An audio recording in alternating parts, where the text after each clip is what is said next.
ચાલો મિત્રો, ધોરણ 10 વિજ્ઞાન ચેપ્ટર 3 ધાતુ અને અધાતુનો ભાગ નંબર 6 એમાં આપણે 41મો પ્રશ્ન પૂછ્યા, સક્રિયતા શ્રેણીની મધ્યમાં રહેલી ધાતુનું નિષ્કરણ સમજાવો. હવે સક્રિયતા શ્રેણીની મધ્યમાં જે ધાતુઓ છે એનું નિષ્કરણ કઈ રીતે થાય? તો કે મધ્યમાં રહેલી ધાતુ કઈ કઈ છે? તો કે મધ્યમાં રહેલી ધાતુઓ Zn, Fe, Pb, Cu વગેરે છે. હવે મિત્રો, આ મધ્યમાં રહેલી ધાતુ છે, આનું નિષ્કરણ કઈ રીતે થાય? તો કે આ ધાતુ મોટે ભાગે કયા સ્વરૂપે હોય છે? તો કે આ ધાતુ મોટે ભાગે સલ્ફાઇડ કે કાર્બોનેટ સ્વરૂપે હોય છે. કાર્બોનેટ સ્વરૂપે હોય છે. યાદ રાખજો, મોટે ભાગે મધ્યમાં રહેલી સક્રિય ધાતુ છે ને, એ મોટે ભાગે સલ્ફાઇડ કે કાર્બોનેટ સ્વરૂપે હશે. હવે મિત્રો, આની સલ્ફાઇડ કે કાર્બોનેટ માંથી ધાતુ મેળવવી ખૂબ મુશ્કેલ છે, પરંતુ તેના ઓક્સાઇડ માંથી ધાતુ મેળવવામાં આવી ક્રિયા સરળ છે. તો કહી શકાય કે ધાતુને તેના સલ્ફાઇડ કે કાર્બોનેટ કરતા તેના ઓક્સાઇડમાંથી સરળતાથી મેળવી શકાય છે. તો રિડક્શન કરતા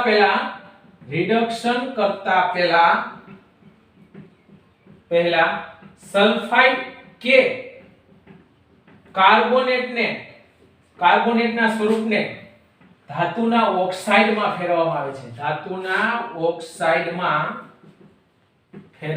આવે છે.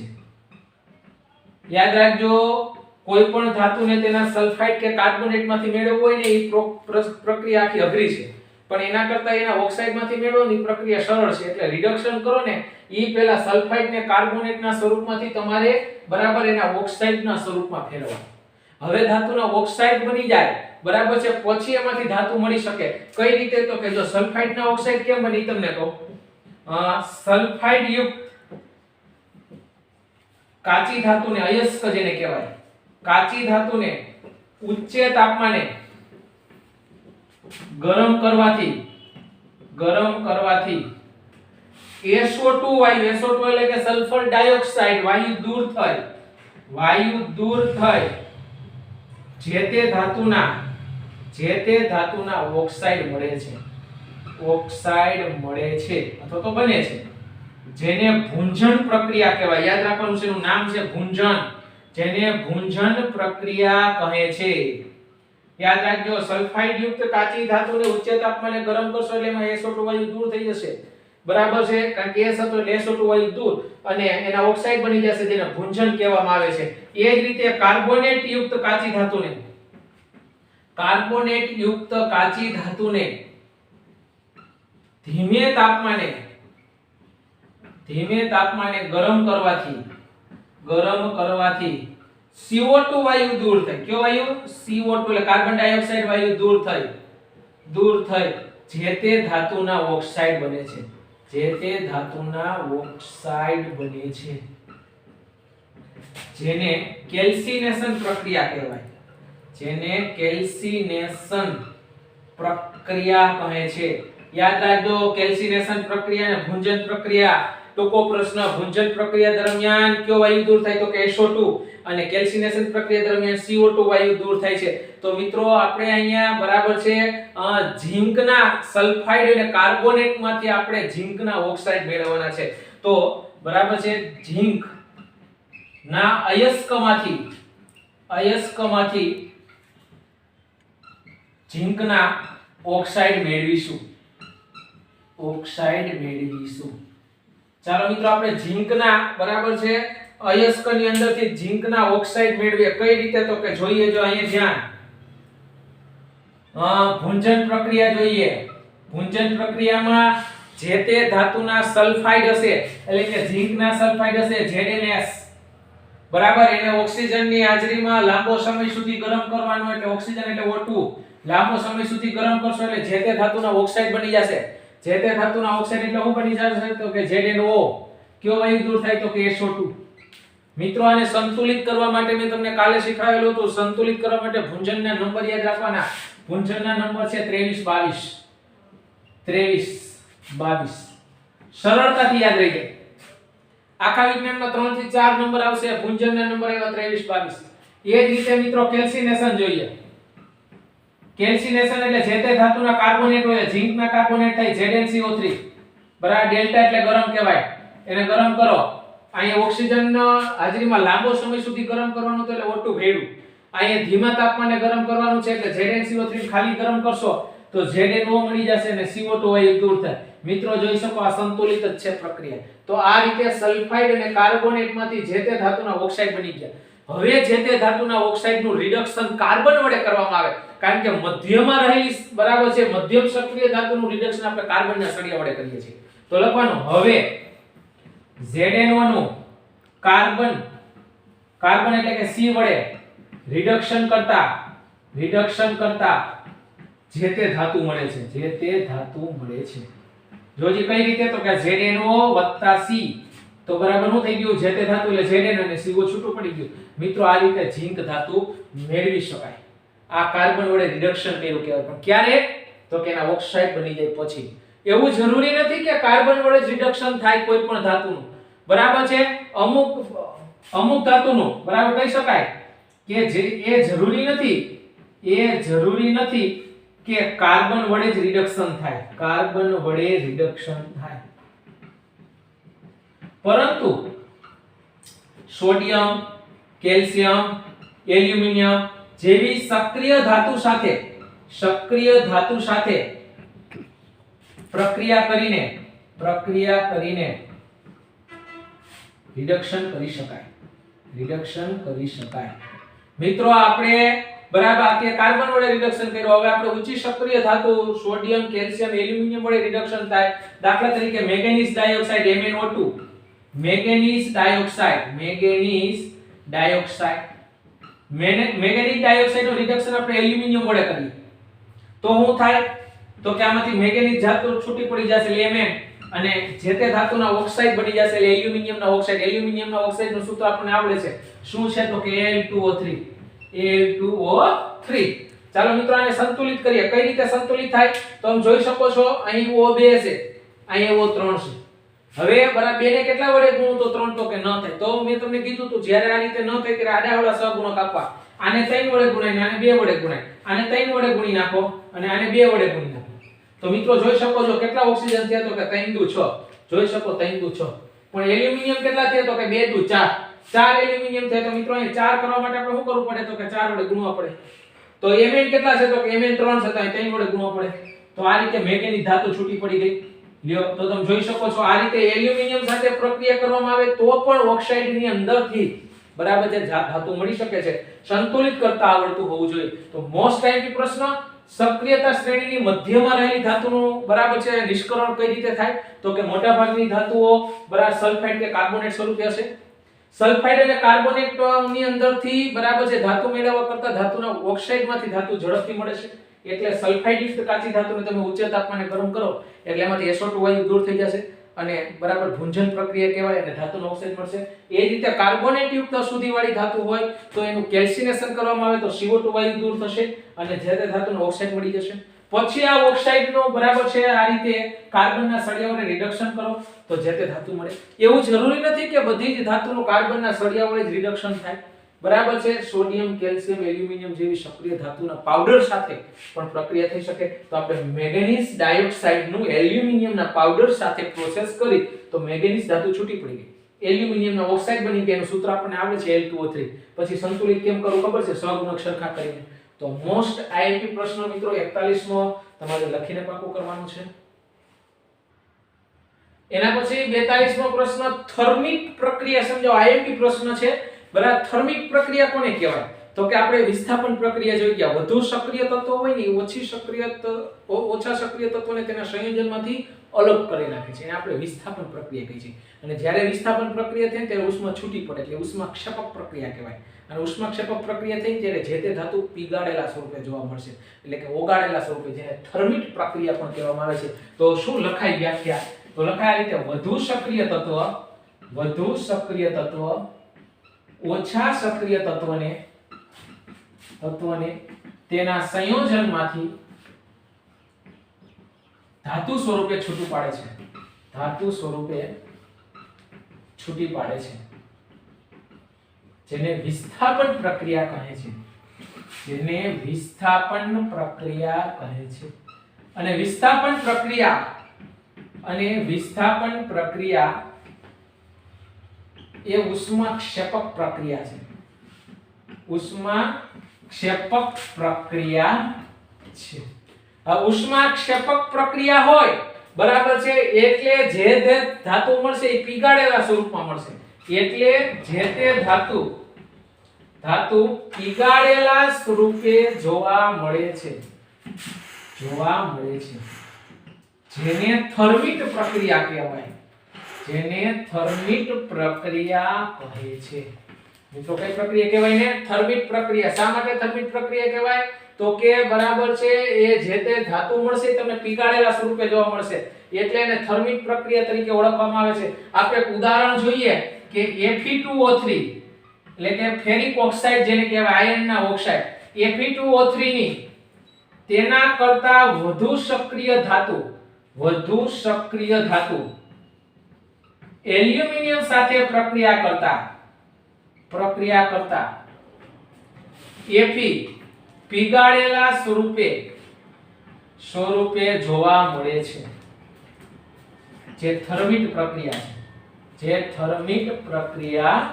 છે. જોઈએ આપણે Fe2O3 એના કરતા વધારે સક્રિય તત્વ મેં નાખ્યું એલ્યુમિનિયમ, એની સાથે પ્રોસેસ કરશે તો ધાતુ છૂટી પડી જાય. Fe કેટલા છે? તો કે 2, તો અહીં લખાય 2Fe વત્તા એલ્યુમિનિયમના ઓક્સાઇડ બનશે. એલ્યુમિનિયમના ઓક્સાઇડ શું થાય? તો કે Al2O3. ચાલો આને આપણે સંતુલિત કરીએ. કઈ રીતે થાય? તો કે O3, તો કે O3 Al2, અહીં Al2 કરવા માટે 2 વડે ગુણવા પડે. તમે જોઈ શકો છો 2Al 3O અને 2Fe. તો આ રીતે મિત્રો આયન છૂટું પડી ગયું, લોખંડ જેને કહેવાય. આ લોખંડ પીગાળેલા સ્વરૂપમાં હશે. આ પીગાળેલા લોખંડનો ઉપયોગ ક્યાં થશે? તો કે અહીં જે પીગાળેલ લોખંડ મળે તેનો ઉપયોગ રેલવેના પાટા અને મોટી મશીનરી હોય, લોખંડની મશીનરી, એની તિરાડને સાંધવા માટે થાય. રેલવેના પાટાને સાંધવા માટે અને મશીનમાં પડેલ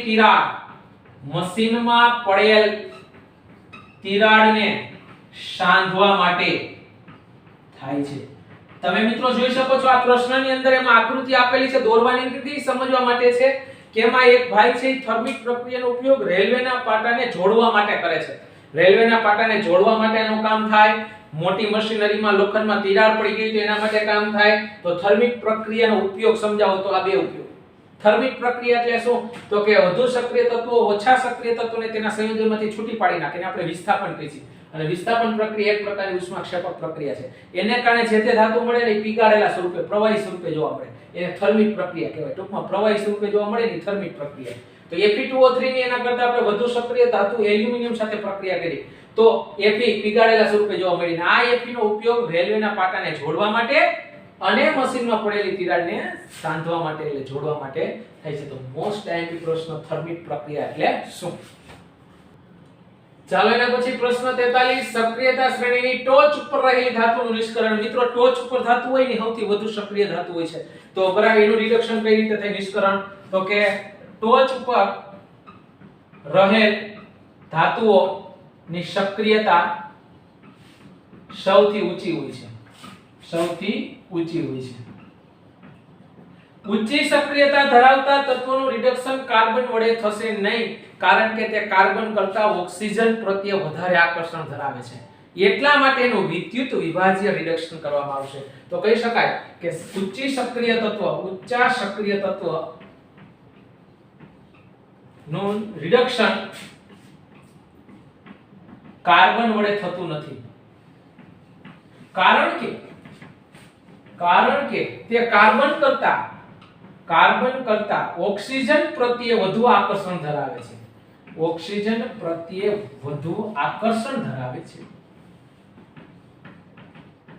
વધુ સક્રિય તત્વ હોય ને કાર્બન કરતા ઓક્સિજન પ્રત્યે વધારે આકર્ષણ ધરાવે છે. તેથી તેનું રિડક્શન વિદ્યુત વિભાજન રિડક્શન પદ્ધતિથી પદ્ધતિથી થાય છે. યાદ રાખજો વિદ્યુત વિભાજન રિડક્શન ઊંચી સક્રિય તત્વ આપણે આગળ શીખી ગયા. ઊંચી સક્રિય તત્વો એનું રિડક્શન વિદ્યુત વિભાજન રિડક્શન પદ્ધતિથી થાય. દાખલા તરીકે વાત કરું ઊંચી સક્રિય તત્વ કોણ તો કે ઊંચા સક્રિય તત્વ સોડિયમ, મેગ્નેશિયમ, કેલ્શિયમ વગેરેને તેના ક્લોરાઇડના સ્વરૂપમાં વિદ્યુત વિભાજન રિડક્શન થાય છે. ક્લોરાઇડના સ્વરૂપમાં રિડક્શન કરી શકાય. હવે મિત્રો વિદ્યુત વિભાજ્ય રિડક્શન ની અંદર એનોડ અને કેથોડ બે ધ્રુવ હોય તો લખી શકાય કે કેથોડ ઉપર, કેથોડ એટલે ઋણ ધ્રુવ થયો, કેથોડ પર ધાતુઓ અને એનોડ એટલે ધન ધ્રુવ. એનોડ પર ક્લોરાઇડ જમા થાય છે.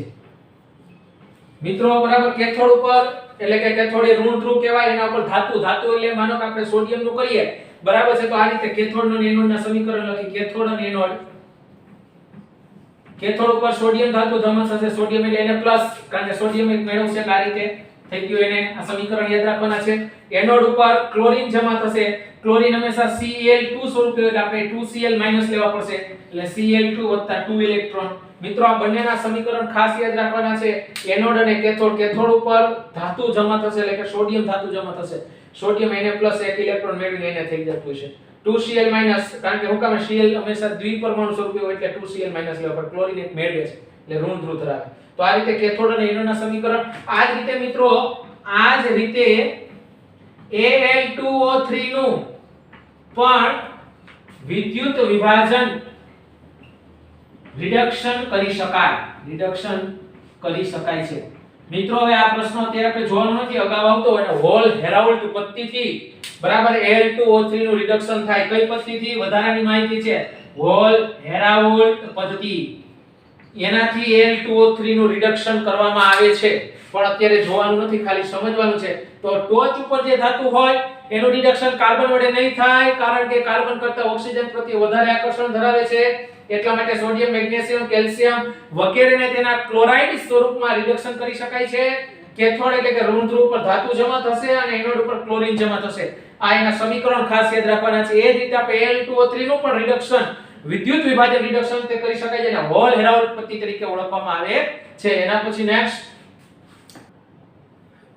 પ્રશ્ન 44 ધાતુના શુદ્ધિકરણ માટે વિદ્યુત વિભાજનીય શુદ્ધિકરણ પદ્ધતિ સમજાવો. મોસ્ટ આઈએમપી પ્રશ્ન બરાબર છે, પરીક્ષામાં પૂછાય એવો.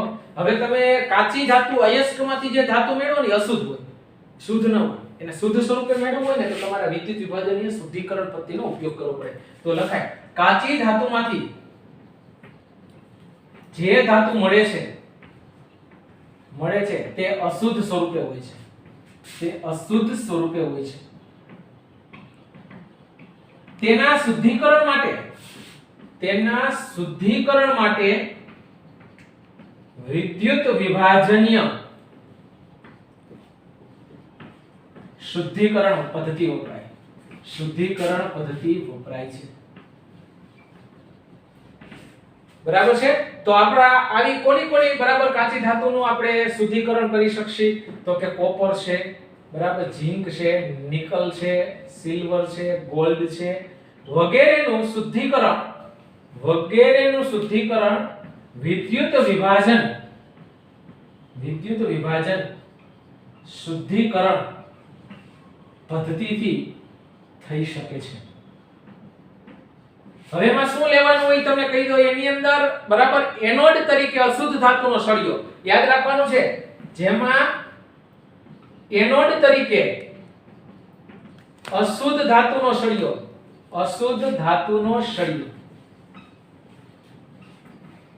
અને કેથોડ તરીકે શુદ્ધ ધાતુની પટ્ટી લેવામાં આવે છે. યાદ રાખજો, જેમાં અશુદ્ધ બરાબર છે ધાતુ તરીકે એનોડ બરાબર ભેગા થાય, એનોડ તરીકે અશુદ્ધ ધાતુ અને કેથોડ તરીકે શુદ્ધ ધાતુ, અને દ્રાવણ તરીકે એ કહી દો દ્રાવણ તરીકે જે કાચી ધાતુ હોય એ કાચી ધાતુનું દ્રાવણ લેવાનું. દ્રાવણ તરીકે જે ધાતુનું શુદ્ધિકરણ કરવાનું હોય કરવાનું હોય તેના ક્ષારનું દ્રાવણ લેવામાં આવે છે. તો મિત્રો આપણે અહીંયા કોપરનું શુદ્ધિકરણ કરવાનું છે. આ પ્રશ્નની અંદર Cu નું શુદ્ધિકરણ કરવાનું છે. Cu નું શુદ્ધિકરણ કરવાનું છે એટલે આપણે શું લેશી તો કે Cu ના શુદ્ધિકરણ કરવા માટે આપણે એનોડ તરીકે અશુદ્ધ કોપરનો સળિયો લેશી. કોપરનો સળિયો. કેથોડ તરીકે શુદ્ધ કોપરની પટ્ટી અને દ્રાવણ તરીકે એના ક્ષારનું દ્રાવણ એટલે કોપર સલ્ફેટનું દ્રાવણ લઈશું. યાદ રાખવાનું છે આપણે કેનું દ્રાવણ લઈશું. એનોડ તરીકે અશુદ્ધ કોપરનો સળિયો, કેથોડ તરીકે શુદ્ધ કોપરની પટ્ટી અને દ્રાવણ તરીકે એના ક્ષારનું દ્રાવણ એટલે કોપરના ક્ષાર કે કોપર સલ્ફેટનું દ્રાવણ લેશી. જો આ રીતે બરાબર છે તમારે સાધનોની ગોઠવણી કરવાની છે. જો આ રીતે આ પાત્ર છે. આ પાત્રની અંદર કોપર સલ્ફેટનું દ્રાવણ ભરવાનું છે. આ અશુદ્ધ સળિયો એનોડ તરીકે આ પટ્ટી લેવાની છે. આ અશુદ્ધ કોપર જેને આપણે એનોડ કહેશું. આને કહેવાય શુદ્ધ કોપર જેને આપણે કેથોડ કહેશું. આ ઋણ ધ્રુવ, આ ધન ધ્રુવ મોટો હોય પ્લસ માઈનસ બરાબર છે. આ કોપરના ક્ષારનું દ્રાવણ CuSO4 નું દ્રાવણ આ પાત્ર કહેવાય. મિત્રો હવે આમાંથી વિદ્યુત વિભાજન બરાબર વિદ્યુત પ્રવાહ પસાર કરવામાં આવે. વિદ્યુત પ્રવાહ પસાર કરતા બરાબર છે અશુદ્ધ કોપરનો સળિયો ઓગળશે. અશુદ્ધ કોપરનો સળિયો દ્રાવણમાં ઓગળે છે. જેમાંથી દ્રાવ્ય અશુદ્ધિ દ્રાવણમાં ઓગળશે અને શુદ્ધ કોપર કેથોડ પર જમા થશે. બાકીની